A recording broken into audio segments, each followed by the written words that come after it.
a lot of the refugees are not optimistic because, like I said, they're saying there are already human rights conventions in place which many EU countries are not abiding by, and we've seen that whether it be in Croatia with the pushbacks on land, and now we have the more dangerous pushbacks here between Greece and Turkey, where a lot of the refugees have been drowning. And just to give you some figures, according to the Refugee and Immigration Office here in Turkey, 7,000 pushbacks have been recorded just in the year 2020.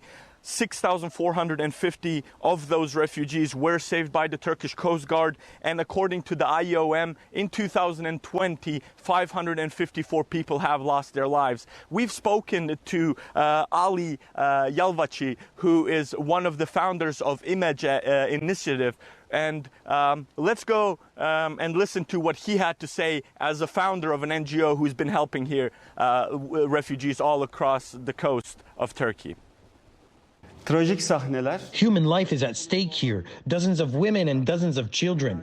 They are sinking their boats and even leaving them to die. Most of the time, we can observe these events here because we are in the border region. There are incidents that are beyond humanity. This saddens us, of course, but on the other hand, what do we understand? We know how hospitable our country is, how much it tries to save these people. That is what I have observed.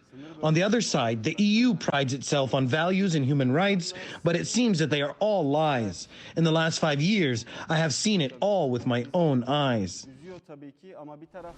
Another matter in which many NGOs are disappointed is the way bigger NGOs and NGOs which are associated with the UN, the UNHCR, IOM, they feel like they are not listening to the NGOs on the ground. And this particular man told me that he stopped writing reports to the UNHCR, IOM, because he received nothing in return in terms of proper and a sustainable help. So one last thing I just want to mention is that the UNHCR has called for an international investigation of the Greek Coast Guard, and this is what the Greeks are doing in terms of pushing migrants back at open sea, and the UNHCR has called for this investigation.